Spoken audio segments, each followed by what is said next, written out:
Barely. Good afternoon, everybody. Thank you for being here. Again, my name is Elisa Ortiz. I'm with Appleseed, and this is the Using Networks to Drive Change Roundtable. So if you are in the wrong roundtable, that's fine. You can get up right now and run over to the Berticus Harris room. But if not, let's get going. So it is my pleasure to be here with these amazing speakers. So what we're going to do today for this roundtable is really keep this in a very flowing talk show-like format with conversations between and amongst us first, and then going out to you all. Similar to the morning keynote, you have index cards still on your tables, and you have mics, and you will be welcome to use either of those methods to ask questions. We'll have a staff person going around to collect cards if you'd like. So, like I said, just keep that in mind. Once we have, like I said, a little bit of discussion up here, then we will go out to all of you. As I said, using networks to drive change, which is, thematically, of course, the whole theme of the day is about leveraging networks for social change. And so we've brought in a few folks who have a lot of expertise in these on using networks and coalitions, and I'm going to introduce them first. So in no particular, I just copied and pasted in no particular order. So Johanna Calle at the end here, the director of the New Jersey Alliance for Immigrant Justice.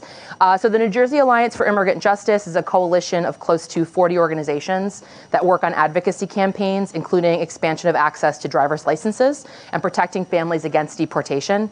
Johanna has lived experience as a formerly undocumented student with undocumented family members. Her professional experience includes working as a leadership gifts coordinator at the ACLU National Office and participating in the ACLU of Northern California's Me ACLU campaign, which visited various affiliates fighting for immigrant rights. Johanna also currently serves as a trustee on the Hackensack Board of Education and is a board member at the Anti-Poverty Network. So let's welcome Johanna. Thank you.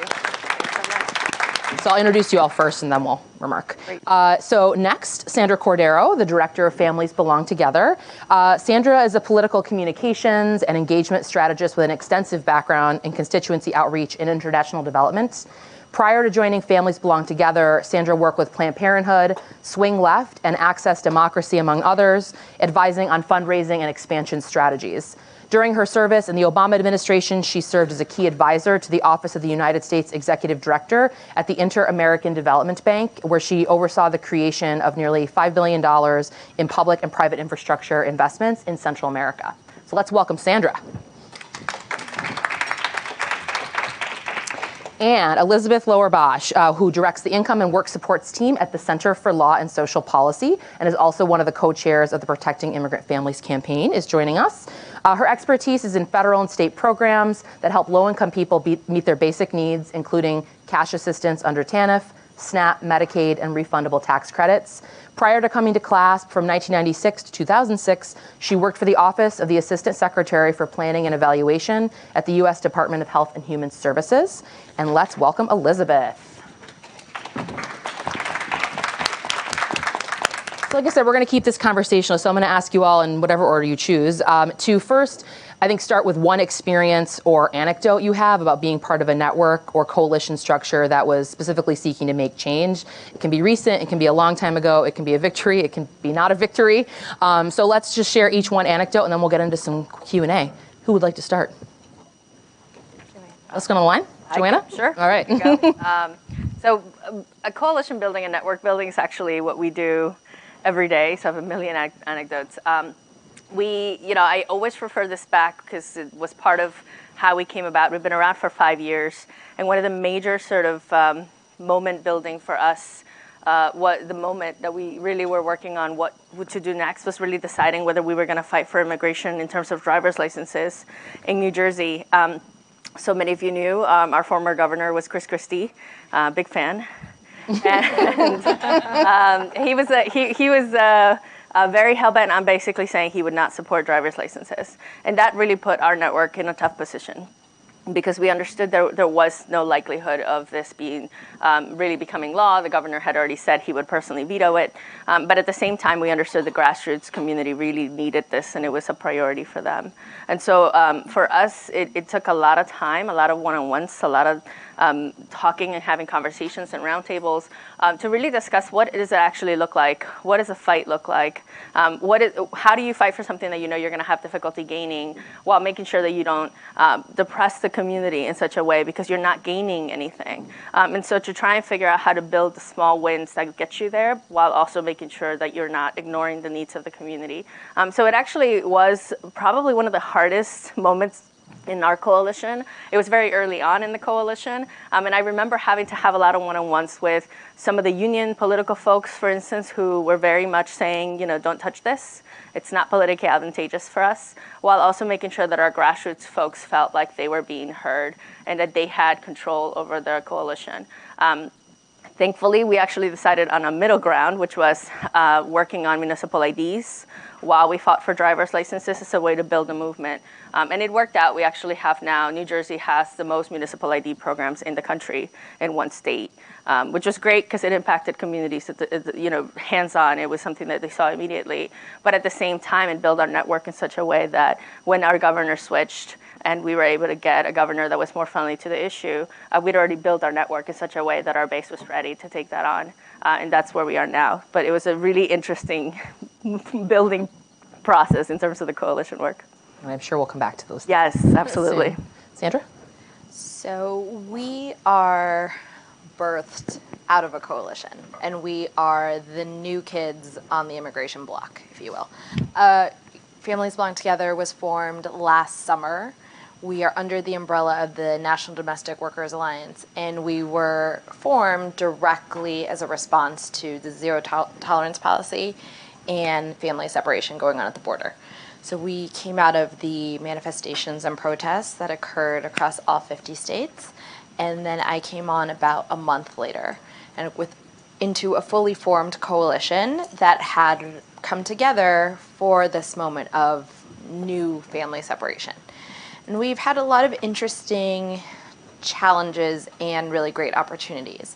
As a new organization shifting from a campaign that was focused specifically on family separation at the border, and then expanding that definition into family separation that's going on at the interior and family separation that's going on through TPS, revocation, and other immigration policies, right? So expanding, getting the folks that have been paying attention all of a sudden to immigration, they're like, oh, wow, I did not know that was happening. And really, we found that family separation at the border was sort of one step too far, right? It was so egregious, it was so vitriolic, so inhumane and cruel that it just mobilized hundreds of thousands of new supporters. And so we've found that it's been really advantageous to keep our messaging based on our morals and sort of in a neutral tone, which is very controversial, but within the space, to keep those folks engaged and to continue to expand their support from family separation at the border into supporting different forms of family separation and continue to be engaged in support of different immigration policies. So that's been a great challenge and a great opportunity. And we found that engaging all of our different coalition partners in different parts of policy has been a great strength of our coalition. We're very fluid, very flexible, which sometimes I think drives all of us a little crazy. But it helps us to be responsive, and it helps us to talk about immigration in a little bit of a different way and expand it looking towards 2020. And really to be a concrete political issue that makes all of these candidates really trying to speak on our behalf, right, and to lead for us. So it's been a great and difficult moment. I'll leave it at that. We'll also talk more about that. Yeah. Elizabeth? Sure. So I'll talk about protecting immigrant families, which Laura teed up earlier. Can I just, before I do this, ask, do people know what public charge is? Can you raise your hand if you do? So most, but not actually, even in this room, not everyone. So that's actually a really useful touchstone. So This is a policy that the administration has proposed that would make it harder for people to get entrance to the country and to get their green card status if they are low income, if they have disabilities or other health issues, and if they've used public benefits. They introduced it as a proposed rule last fall. We had a comment campaign. Laura, understand our goal was over 100,000 comments. There wound up being over 260,000 comments submitted on this rule, which is pretty much unheard of for a public comment process. So that was a very exciting process, although it's still in play. If you read the paper, apparently Stephen Miller has been yelling at DHS that they're not working hard enough at finalizing the public charge rule. And we've also heard that the Department of Justice is working on a separate proposed rule that would actually affect public charge as a basis for deporting people, which, even though we think it will be very narrow, we know that just the word deportation terrifies people and will ramp up the chilling effect enormously. So it's been, as you said, opportunities and challenges. I will just share I've worked on public benefits for a long time in the immigration space somewhat. For a long time, I'd say the only people who cared about this was the intersection of people who worked on public benefits and immigration, and that was probably 20 people in the whole country on a good day. There's been really lousy policy for at least 20 years, since the 1996 law, and we keep saying, is this the time we can bring this up and fight back against it? And everyone keeps going, no. But now we got the universe, both of them. So anyone who cares either about immigrants or public benefits and low-income people, I think we really made the case that they needed to be part of this campaign. So it's been certainly the largest and most complex campaign I've ever been. I do say a campaign, not a coalition. We sort of deliberately left it loosey-goosey so that, as you said, with people having different comfort levels with different messaging, that people could step in at the level that worked for them, and that the people who really wanted to pitch this as, resisting the Trump administration could do that, and the people who weren't comfortable going there could talk about kids' access to health care, and we were open to all of those messages. So I did bring some handouts for people who want to know more. I will share them later, but just this tiny, tiny print is the list of our active members. It really is extremely tiny. I'm sitting right next to it, and I can barely read it. List. And then I did bring, we have some new materials that are really aimed at communicating directly with impacted communities, because we know we need to do more of that. Thank you. So you all hit on it to some extent. So let's dig into the fact that working in coalitions and networks can be, I think, challenging is a generous word. It can be difficult, it can be exhausting, it can be stressful, but we all know how necessary and critical it is. So would love to hear from you all a little bit about a particular challenge or disagreement or sort of a maybe core, not to be too much, but a core existential crisis in your coalition and like how you actually dealt with it to get through it on the other side, or frankly, if you've had an experience with a coalition where that was the thing that sort of drew you apart. Do you want us to start? Do you want me to? And whoever would like to answer. I'll start Go for to it. mix it up, because Yes. you're all eating lunch, you're getting sleepy, just to mix it up. I think one of our biggest challenges was what I alluded to earlier about messaging. We, as an organization or one of the leaders of the coalition, are really focused on messaging around families and children. And that's what we center all of our work around, and leading back to how it affects families and children, whether it's at the border, whether it's in the interior, wherever it is. And like I said, our language, starting from our name, Families Belong Together, on down, is in very neutral, value-based terms. We've done a lot of message testing around this. So let's start with our name. Families Belong Together. Pretty neutral, right? Like, if you have that argument against me that families don't belong together, then we don't really have a conversation, right? We feel like that's not, that's pretty encompassing and welcoming to folks from across the spectrum.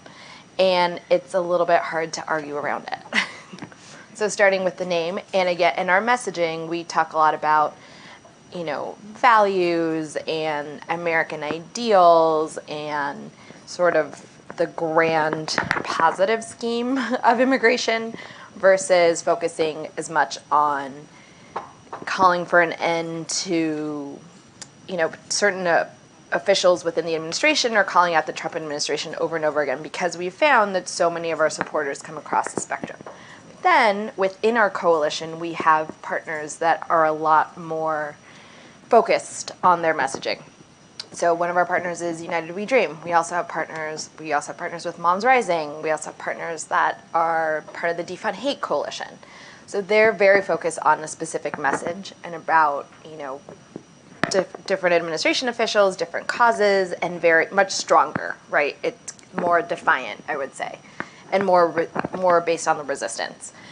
And that can be polarizing to, I have a mom that lives in my head. Her name is Debbie. Debbie lives in Iowa. She goes to Target a lot. And she got involved in immigration because she saw family separation on the news last summer. But how do I keep Debbie engaged without polarizing her and talking about a whole bunch of different issues that she can't really relate to, she didn't really know about, and she finds intimidating, and so then she steps back. I talk to Debbie a lot. I don't know her, but I hope she loves me. So that's been a really interesting challenge, but we find that within the coalition, we try and be respectful of where our places are. So when it's an issue that has to do with children and families, like for example, the commenting around the Flores regulations, we really stepped up. We took the lead in the messaging, helped to shape and brought together and convene several different partners that don't always work together, ranging from the Heartland Alliance to the National Pediatric Academy, to come together on this commenting period. And Forward US, there was one of Planned Parenthood. So a very wide-ranging coalition. We also got 100,000 comments, so that was a big win. And that messaging, we led it because it was, children and families. Do you think that children deserve fresh air? Do you think that they should be in open space and with their families in a safe space? Yes? Great. Please comment and sign this petition.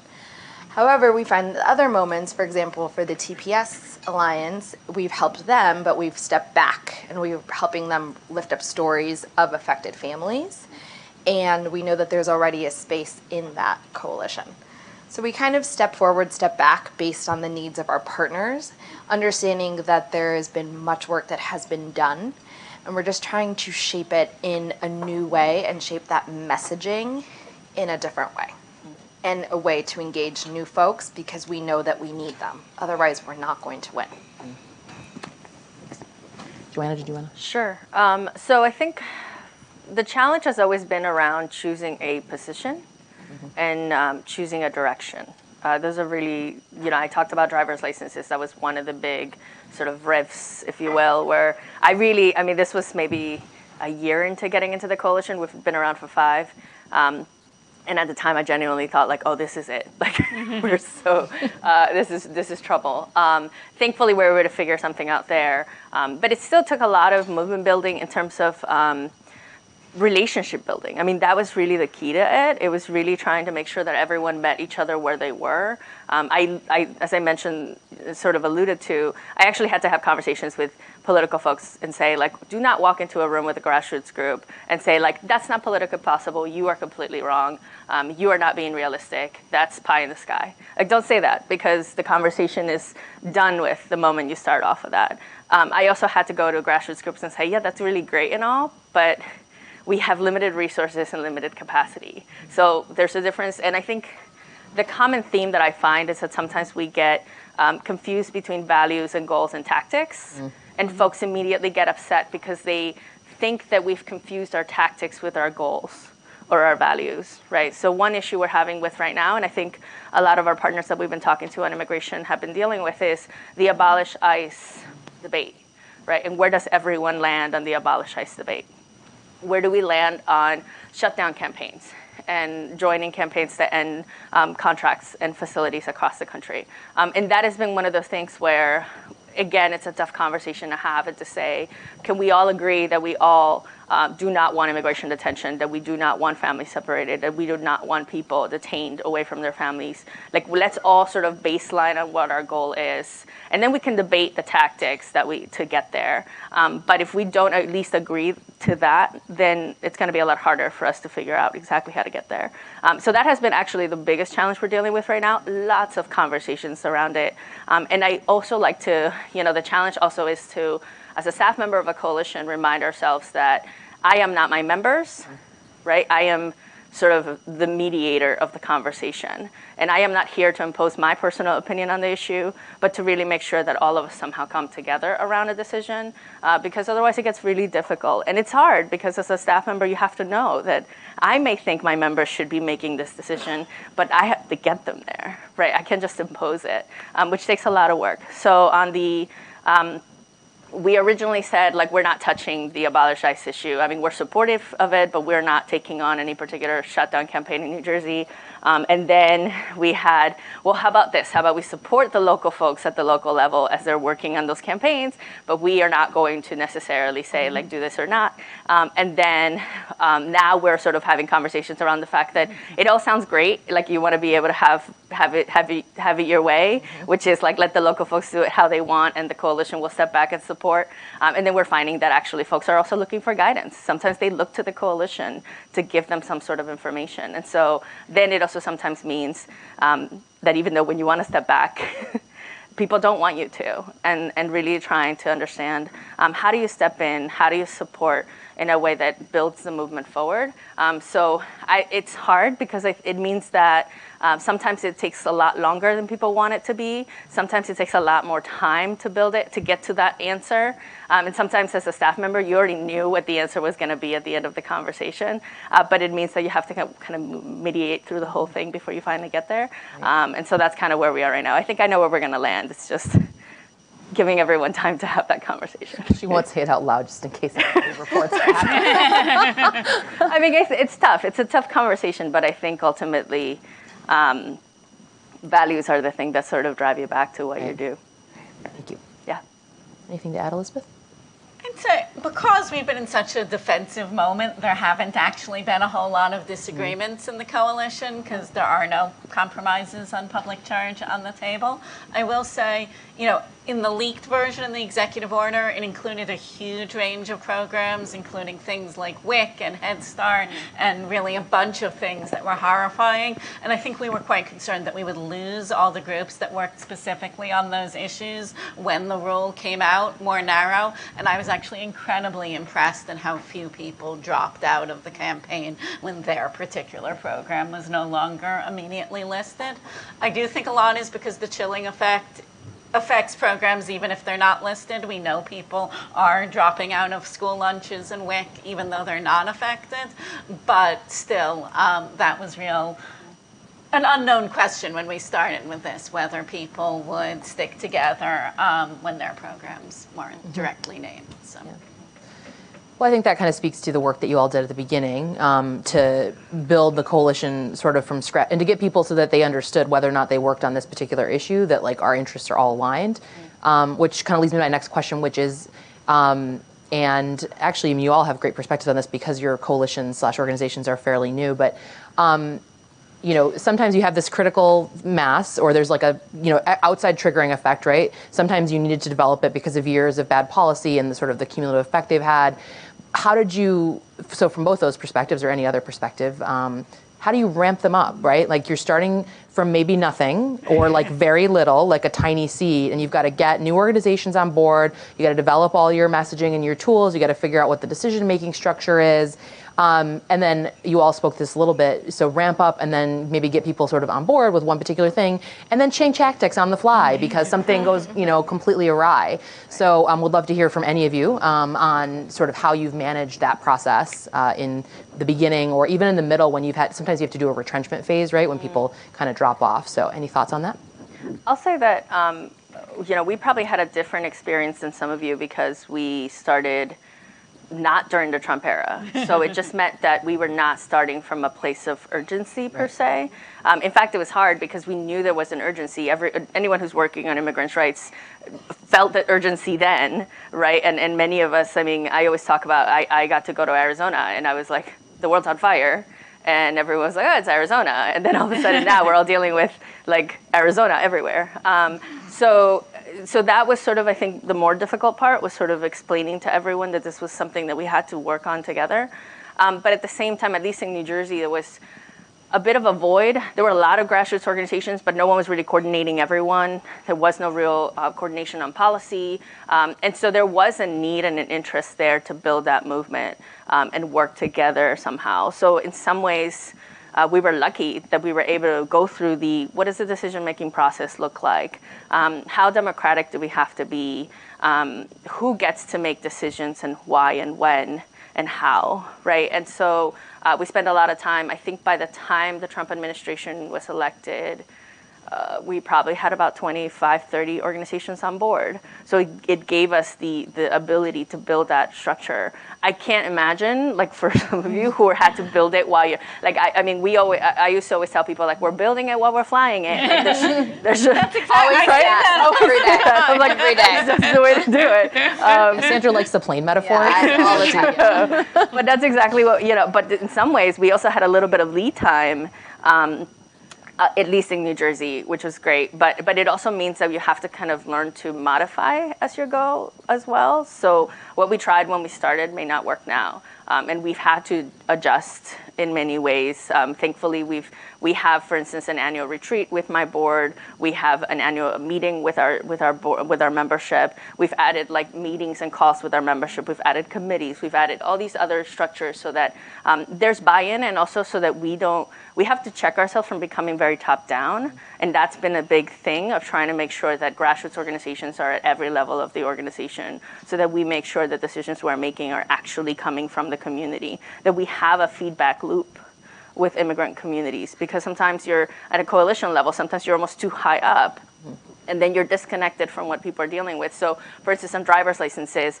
while we were amending the bill, we were hearing about tax ID numbers and whether they were going to try and require tax ID numbers to be something you needed to submit to get a driver's license. And immediately some of us would have said, like, absolutely, sure, fine. But then the first thing we did was call every grassroots organization we were working with and said, you guys are having weekly meetings with your members. Pose this question to the folks that you're working with. Pose this question to the people that actually are looking for a driver's license.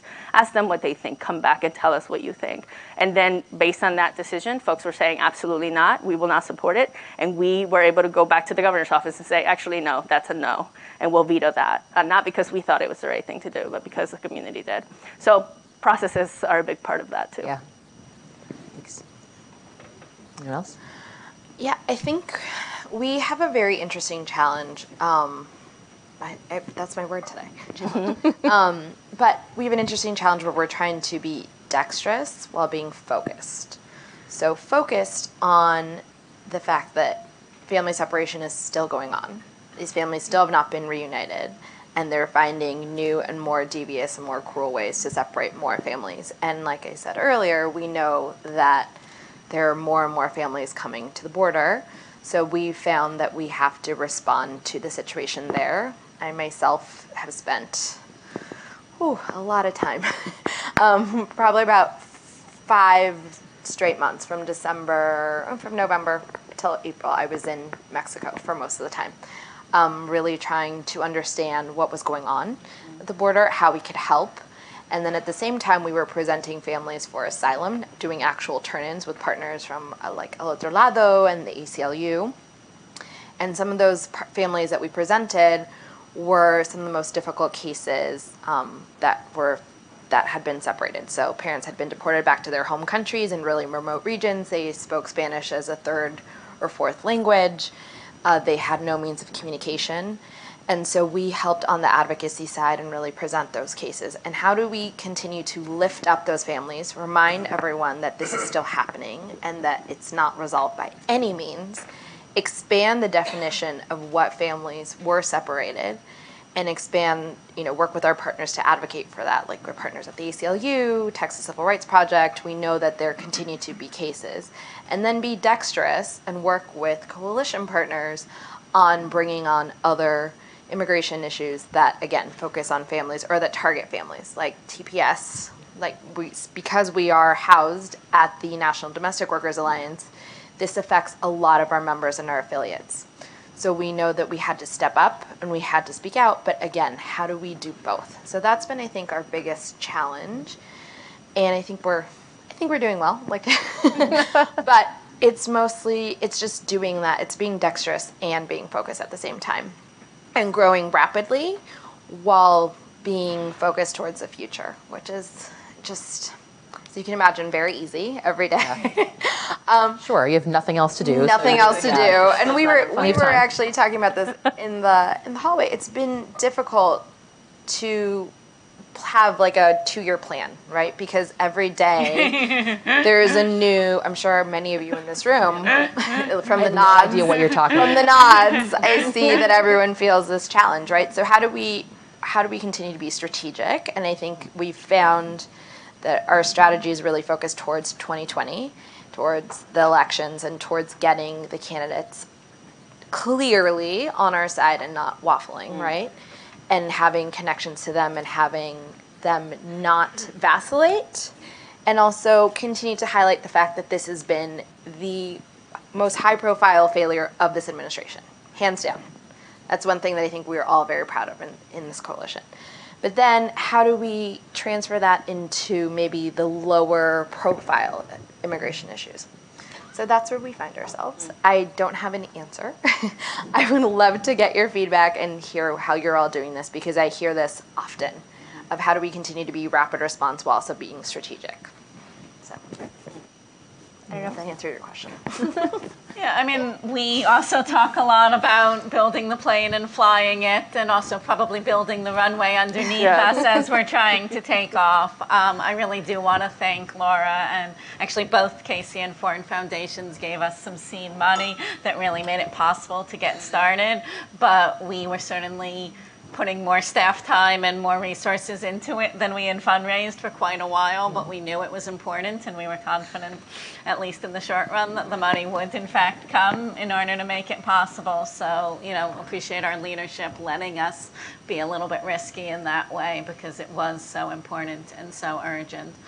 And then just, really checking in. We started originally with a steering committee of organizations we're partners. We expanded it at the start of the year because we knew we needed to hear more voices, particularly groups that were closer to the grassroots. And they did definitely tell us that we needed to invest much more in supporting the education on the ground so that people can make informed choices, that stopping the roll is really important, but if people are dropping out from the programs already, the harm is being done. So we're really trying to work on all these fronts as once. So I have a couple more questions, and then we'll take it out to the audience. So a reminder about your index cards if you'd like, or you can ask on the mic. So actually, we talked about this a little bit in our prep call, and Johanna used the term working laterally and vertically, right? So, and we kind of touched on it a little bit, working with the grassroots organizations, that are very much on the ground, then going to the, maybe even county or like obviously the state level, and then you go to the national, federal level, then you go binational or multinational, and there's the challenges of sort of being top down or even being bottom up and not being able to sort of see the forest for the trees. So talk a little about how your coalitions have, and you've used the networks that you have, or how you've had to build out or sort of strengthen different parts to make sure that you're kind of hitting the levels that need to be hit. I know if you're doing very local work, then maybe you don't need to go to the state level, but how have you hit those different levels, and how have those challenges, or you've been able to maybe use, resources from national partners or things like that? So I think in our case, it really is about delegating and sort of splitting the group, fanning out as much as you can. In terms of that, I really do rely on my membership, right? And I don't have eyes in the back of my head. And so it comes down to ensuring that our grassroots and folks who are underground are very much involved in the conversation so they can let us know what's going on. But at the same time, understanding, for instance, the role between the coalition is very different than the role between the grassroots and the policy folks. And sort of sometimes the question about how are you flexible and sort of stay on your goals, it really comes down to also being really clear about what you needed to do and understanding. Sometimes the question is sort of like, is this a fire that we need to put out, or is this a fire that someone else can step in and handle, right? And so those are really tough questions to ask. It also means that sometimes I have to be the bad guy and say, like, I know the world's on fire, but we all said that was not a fire we were going to put out. So like, that's great, but we're gonna keep dead focused on what the thing that we were gonna do. And so that also means that sometimes as a coalition leader, maybe I'm more involved on the statewide conversations. Maybe I talk to the governor. I bring in grassroots folks with me so that they have that access as well. But at the same time, understand that sometimes folks will, you're handling the policy thing while we're working on the grassroots, and that sort of help us, I guess, man all those different pieces.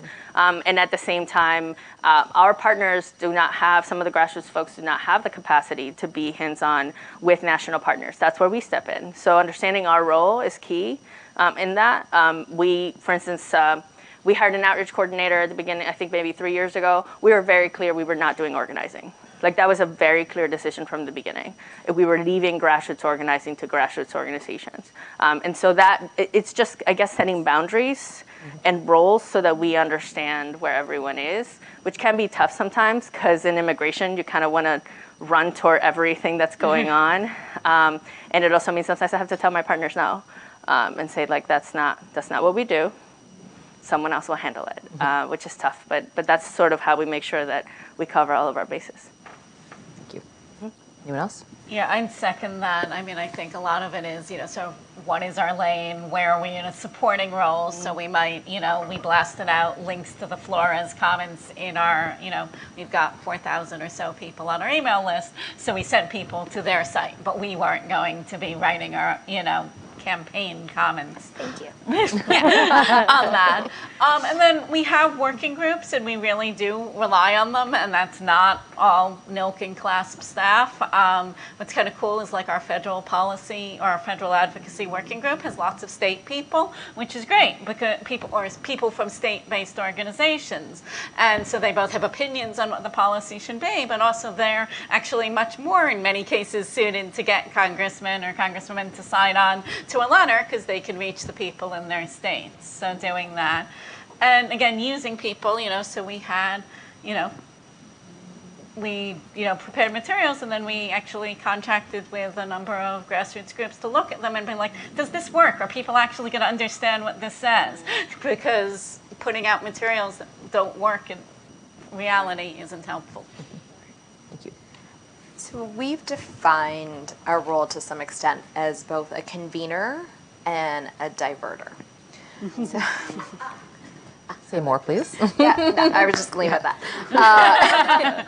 And when I said thank you, I meant thank you for sending out the comments, not that you didn't put up your own page. Oh, yeah. To clarify. So we, like you said, we've been a convener of many different partners. So I'll use a moment. So Al Otro Lado, who many of you are familiar with, and if you're not, you all should be because they're superheroes.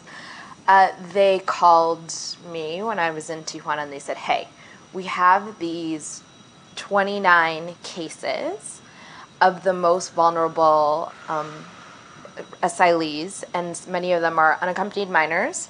Some of them, this was back in December, and some of them are the families that were tear gassed and photographed when they were trying to turn themselves in at the port of entry, and they've now become targets of the Mexican right. So we can no longer assert their safety, their physical safety.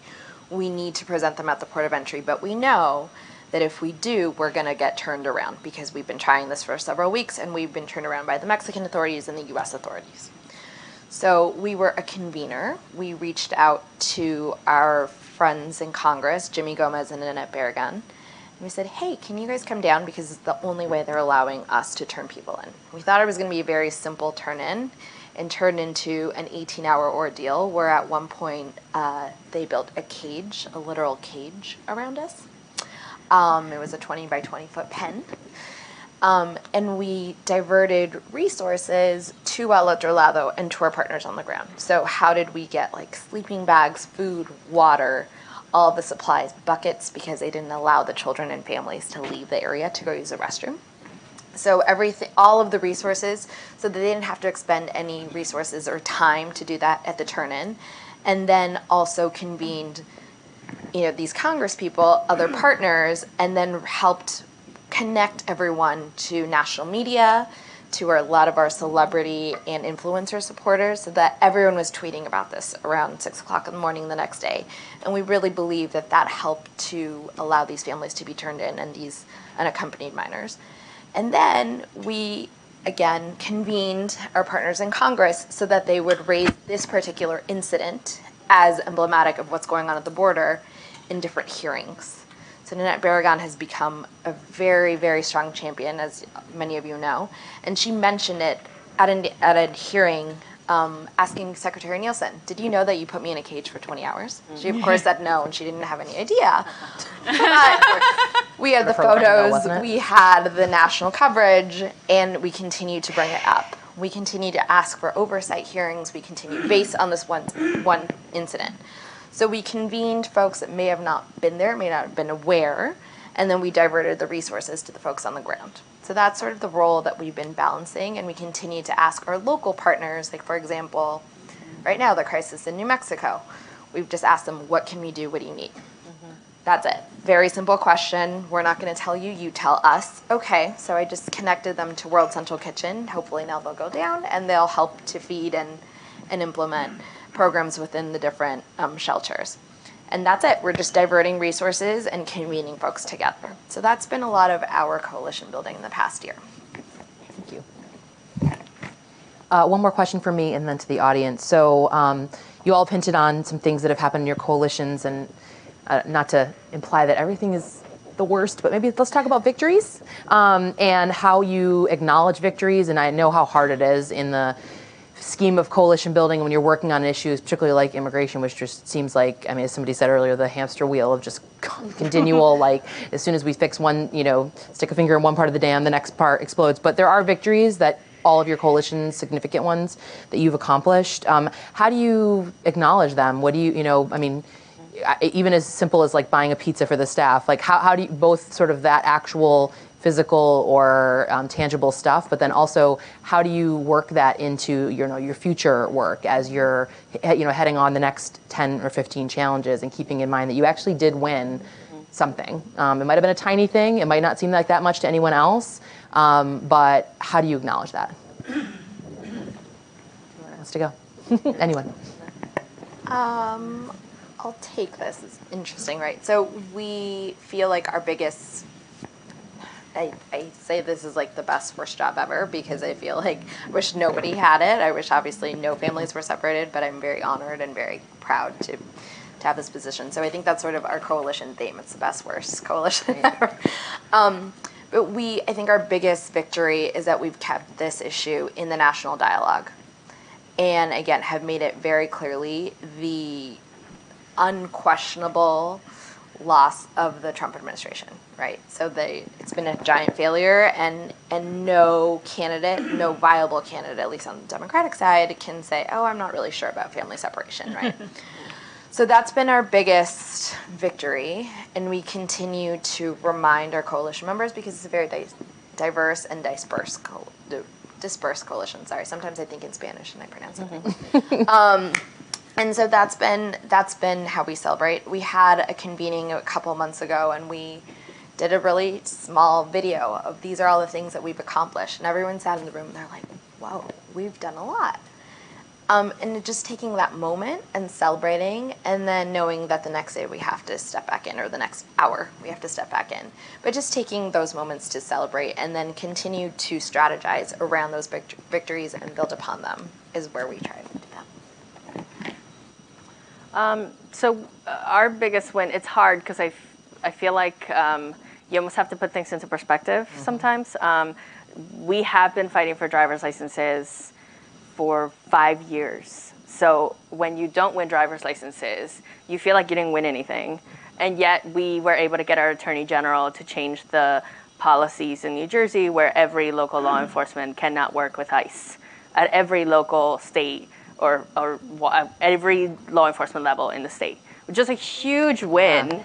And we were, thank you. And it's actually really hard to remember that when you were like, we didn't get licensed. That was the thing we wanted. So it's sometimes it's like being sort of reminding ourselves of how much we had taken on that we didn't.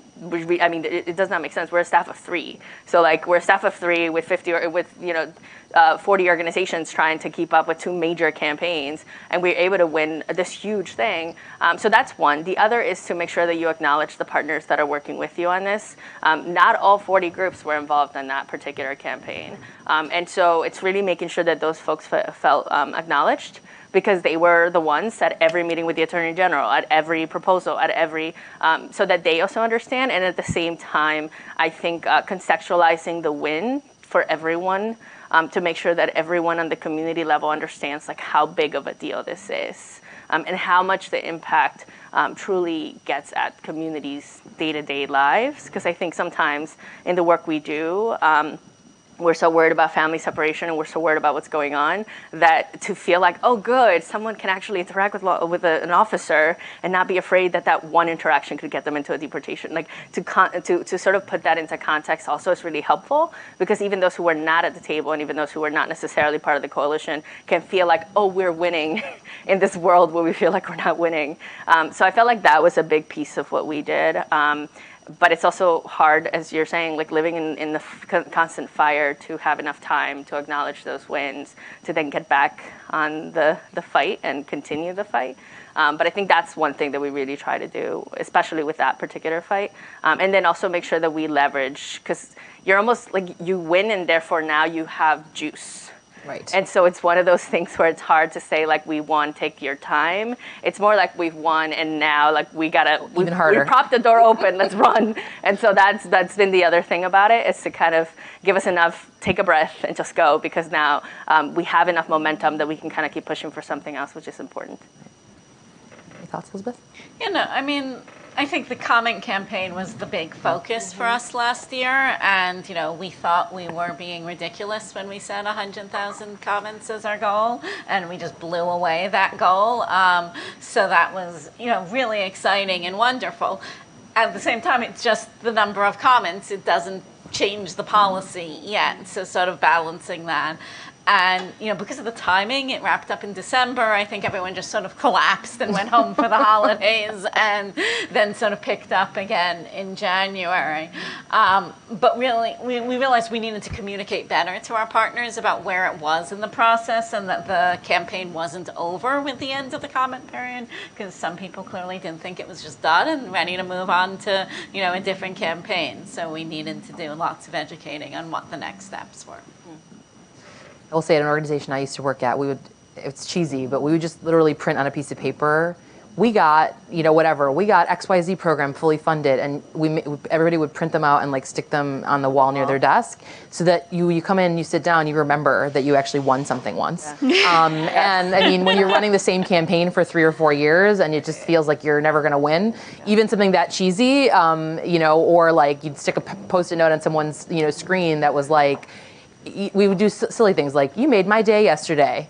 Just little things like that. I mean, it sounds cheesy, but then I read this, don't read it maybe if it's very depressing, but this Harvard Business Review article about Silicon Valley companies that hire low confidence overachievers because they know they'll work constantly because they never feel like they win. And it sounds like almost every nonprofit social justice person I've ever worked with. So I was like, oh God, is that what's happening over here? So I want to turn to the audience for questions. If you have index cards, I believe Kef can help organize them or gather them, or you may grab a mic and just ask a question. Sir? Hi, my name's Rich Limesider. I work at the Safe Passage Project. And apologies, but because I work at a local direct service organization, a day like this is kind of a day to geek out and try to think intellectually. So I've been trying to kind of figure out a framework based on what you've been saying. And there's something about the difference between a coalition that's built around a specific near-term goal and a coalition that is meant to exist forever around a certain set of core values. And I think it comes back to what you were saying. The latter probably ought to have some values that are going to last for a really long time. In the first one, it's actually okay if you have some different values, as long as you can kind of ride together this next little bit, right? So you can sort of stand with people you don't totally love, as long as they're with you on driver's licenses or whatever it is, whereas you may not want to kind of get married to them forever. So if you buy that, would love to know if that kind of makes sense. I'm curious how much you need to write this stuff down, because I've also heard several of you say it's important to keep it messy, loosey-goosey, flexibility. Does it ruin it to try to write down either of those core values, because then you might lose people and it's nice to have a big tent? Or is it better? Does it ruin it to write down the specifics of what you actually want to see in the driver's license bill or in the, in a proposed rule? Or is it better to not write these things down and have flexibility going forward?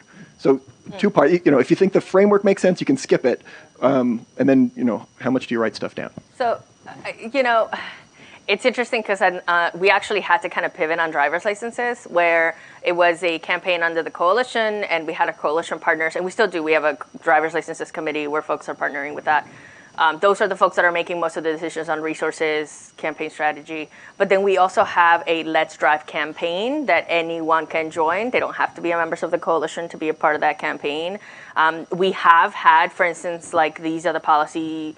This is what we want on that driver's license bill, for instance. Part of it is because some folks fail to see where they fit into that campaign. And so we've had to make it sort of explain what that looks like for us. If we want reentry folks, for instance, to understand the relationship between driver's licenses and their community and our community, we need to put that there somewhere. But unlike the coalition, on the coalition, I have a formal membership form, and I have a formal structure, and you have a committee, and you have a membership level, and it's much more structured in that way. I do think, for comparison, driver's licenses, I think we have close to 80 organizations that have endorsed it. The coalition has 40 groups. So it just shows you, I think, to your point of, it does make it a lot harder for you to become part of the coalition. But there's also a sense of accountability on that and responsibility that comes with that versus the licenses campaign, which is more, I believe in this thing and I support it, versus I commit to be a part of this thing for the long haul. And sometimes I understand that some folks could be on one but not the other. It just means that the broader coalition or the big picture coalition, I think, is got to be a lot harder to sort of build a huge group of people to jump on, because it means more from both sides.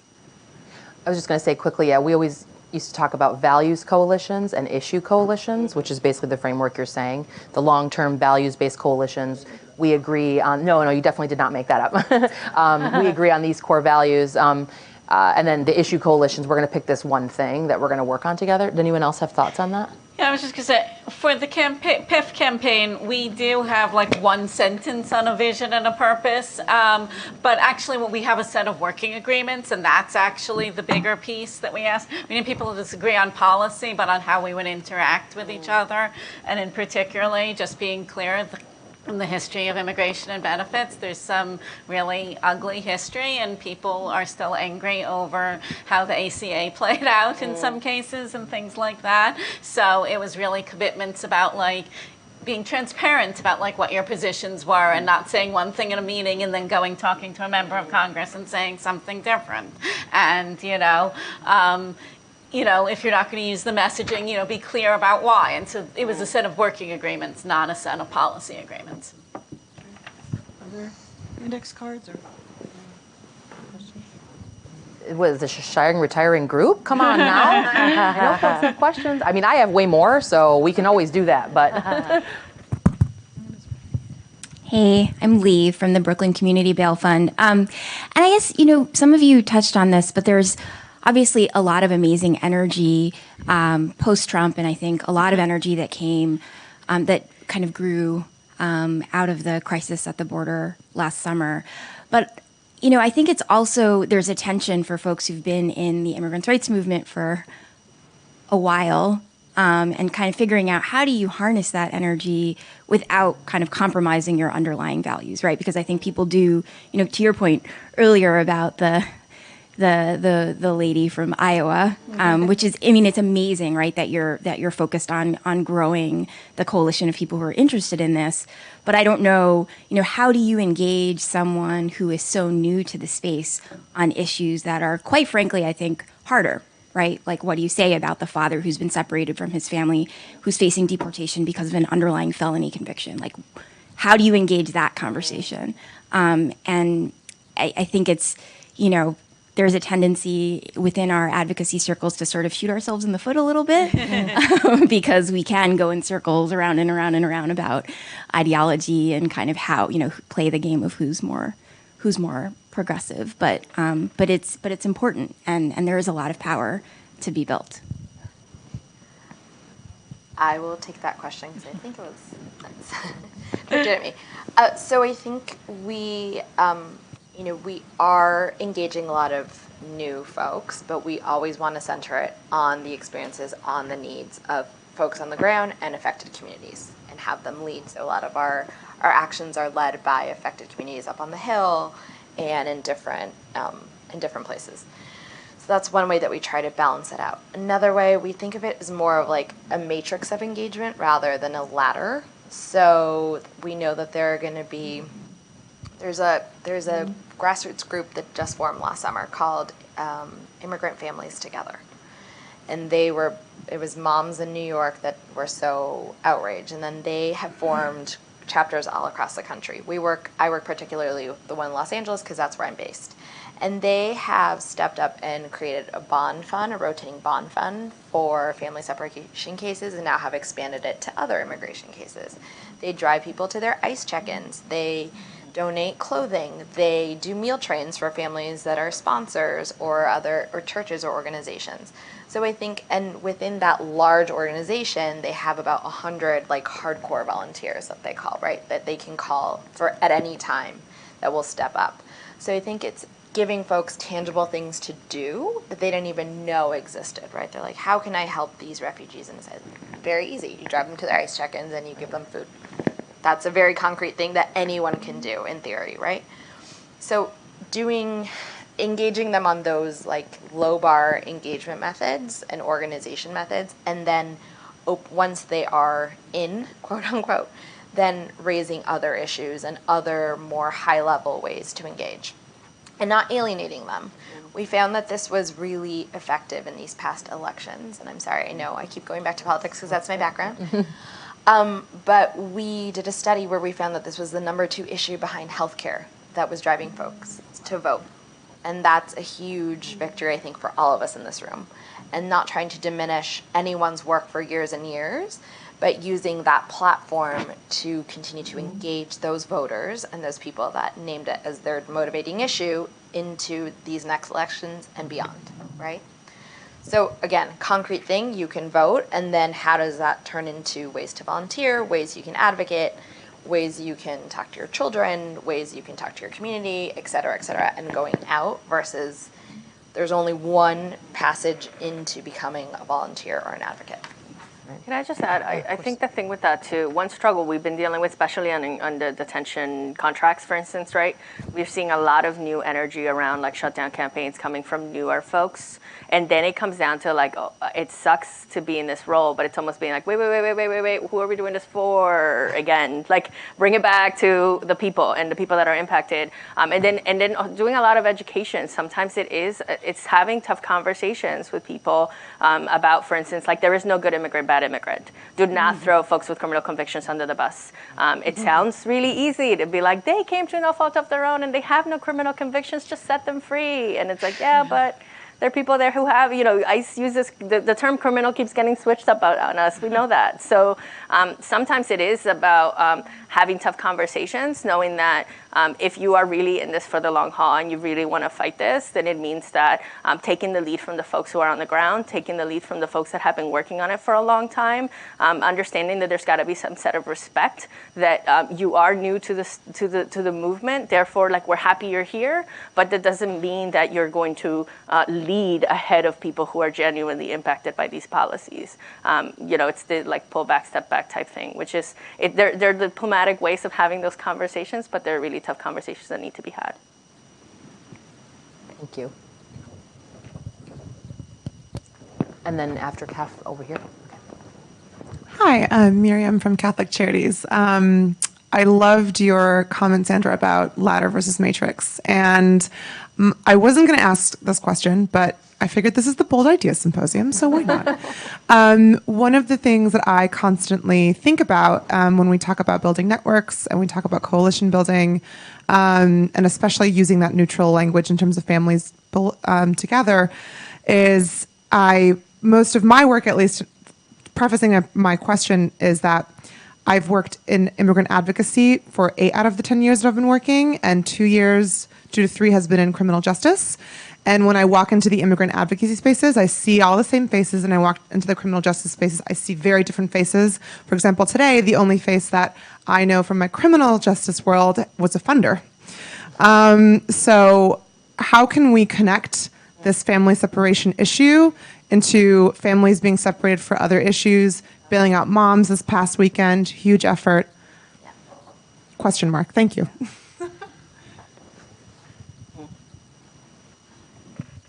Okay. Anyone want to take that one? I'll take it. So, this past weekend, we launched a campaign with the Phenomenal Woman Action Campaign. And it's how do we re-engage and re-up mothers who were outraged about family separation into continuing to be activists and actually organize and take action. You know, they marched last year, so now how do we bring them back and let them know this is still happening? So we put that out on our social networks, but we also put out the mass bailout and the mom's bailout, right? And we are tying them together. We also have a coalition. We have a coalition within our coalition because we like to be extra, as we say.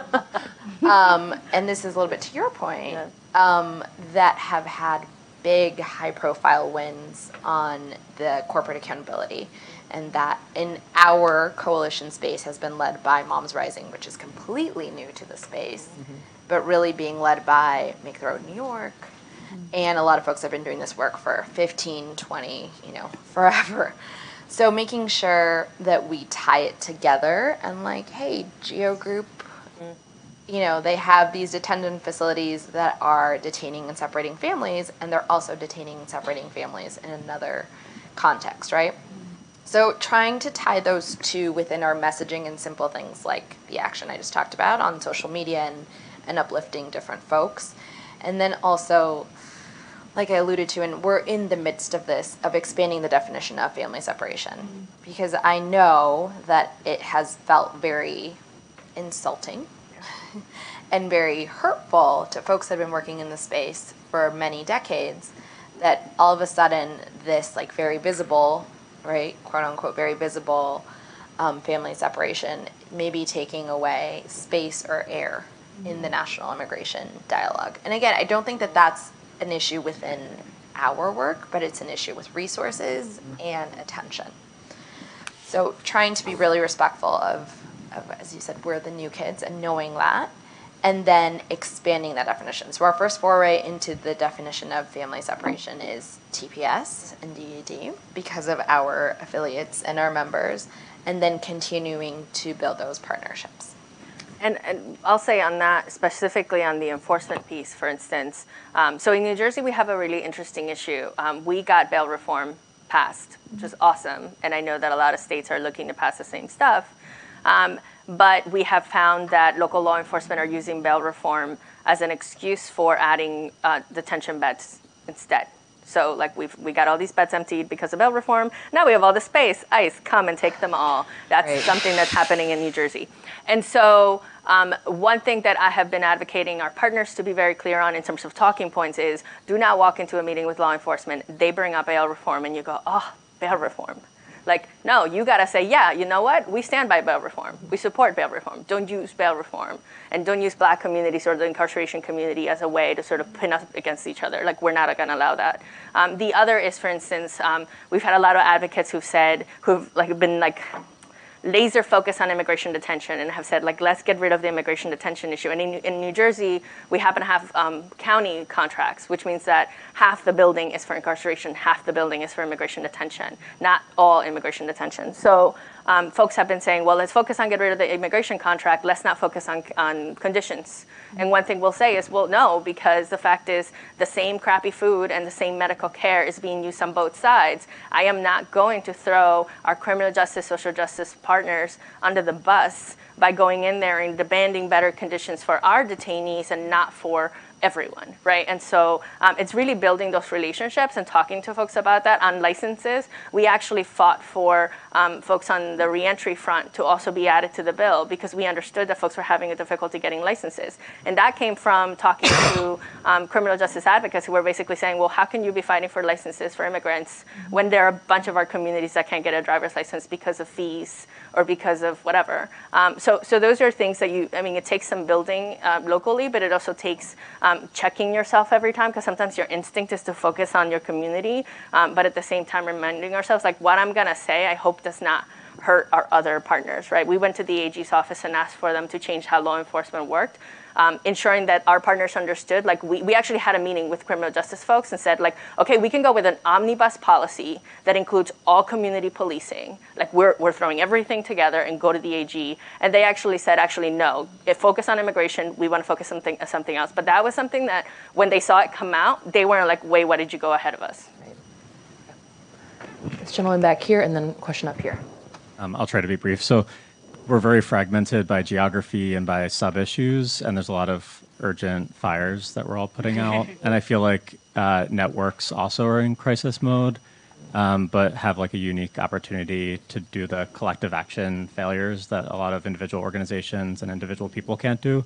So I'm wondering how you think about some of that like longer term infrastructure building and balancing your time from firefighting mode to infrastructure mode. Anyone want to take? Sorry. I'll just say that if we look at our 3 goals for the year, one is about community education and making sure people can make good decisions. One is about fighting the policies and more changes. And the third is building power, because having brought people together to talk about this, we don't want to just drop what we've created and walk away from it. So I don't know exactly what it looks like, but it's definitely top of our mind that this needs to be an ongoing. I know I'm not one of the speakers here, but I'll just be part of this project, and the whole work that we've done with Alumni Corps over the last couple of years has been on network building for our own Appleseed network and for their network. And for us, that's meant things like having a network assessment to like figure out what's going on with our network and where people are. And folks have been interviewed and they've done some surveys, and then working the last couple of years to set up some of the things that you were mentioning. You talk about working agreements, but like operating principles and like value propositions and structures for things. And having that go, it's slow, but having that go slowly at the back while other things are happening at the front, and trying to do that stuff now so that as continual challenges come up, you're kind of more ready for them. But it does take, just like all this stuff, it takes time and it takes effort from, as Johanna said, from like a coalition manager perspective, where you're not there to impose your ideas on someone else. You're there to help solicit and convene and bring people together to give them space to have those dialogues.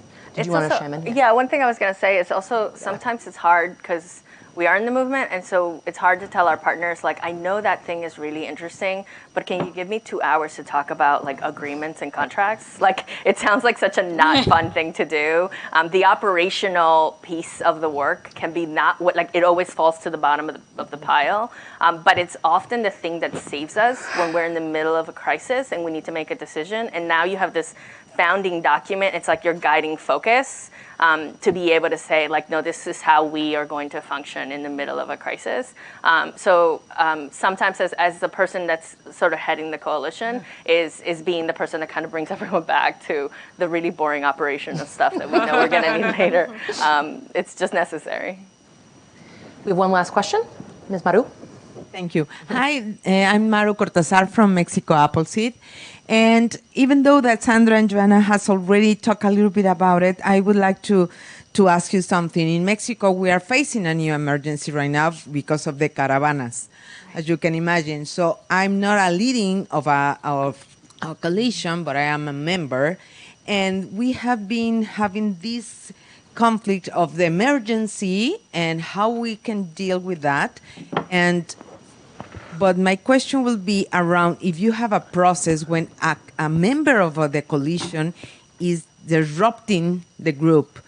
Because we have had these kind of issues because it's an emergency, and I don't know if you communicate with the WhatsApp or no. And it's amazing, but sometimes I have received a phone call from at 3 o'clock in the morning. Send me lawyers. I'm in Tapachula. So how do you deal with this kind? I know the emergency, and we are trying to all to be together and to help.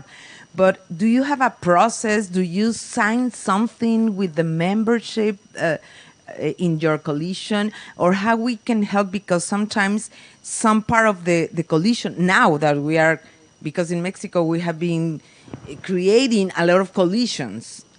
Do you have processes to deal with how to respond in an emergency? Oh, all these questions, so good so far.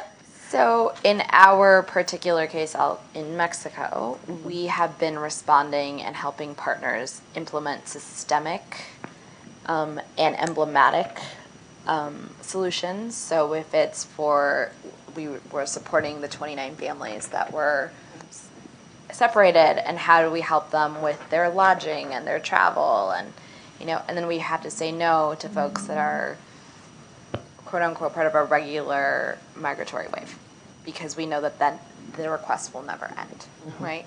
So it's trying to help the larger scale and also build systemic infrastructure versus attending to every emergency. And those are a lot of really hard conversations. Like you said, I've had WhatsApps at 3 o'clock in the morning. I need, clothes for X people. Well, is that going to solve any systemic issues? Probably not.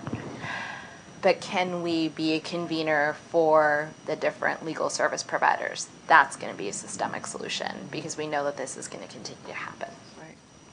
So I would love to say that we have guidelines. We don't. We sort of take it. That's sort of our. But do you have some signature of something when you are going to accept a member of the coalition? We do.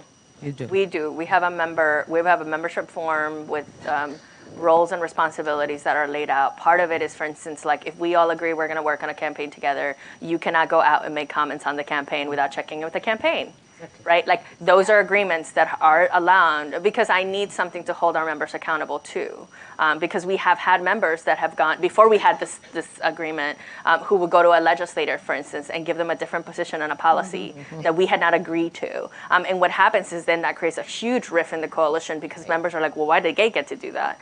So we have agreements on that. We also have a very clear decision-making model, which I use regularly. So for instance, on things that we have driver's licenses, we have enforcement. We've agreed that those are two major priorities for us. If someone emails me and says, oh my God, my brother's being detained, there's a campaign to get them released, can you please endorse? We agreed, we support enforcement stuff. So fine, put our coalition name on it, cool.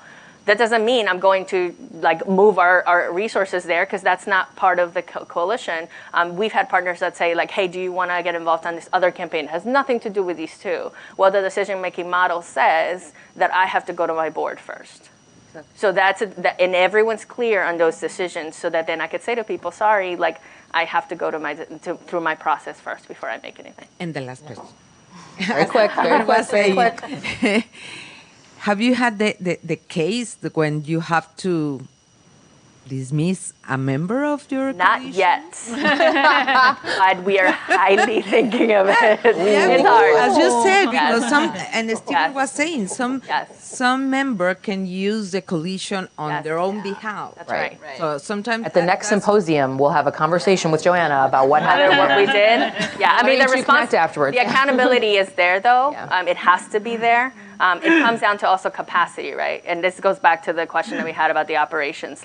How much time do you have to chase members around and say, did you give me your form? Hey, you've missed 3 meetings when we said we were supposed to have attendance of whatever. That administrative stuff tends to fall to the wayside, unfortunately. But eventually you have to make that decision, because it will become a systemic problem if you don't address it.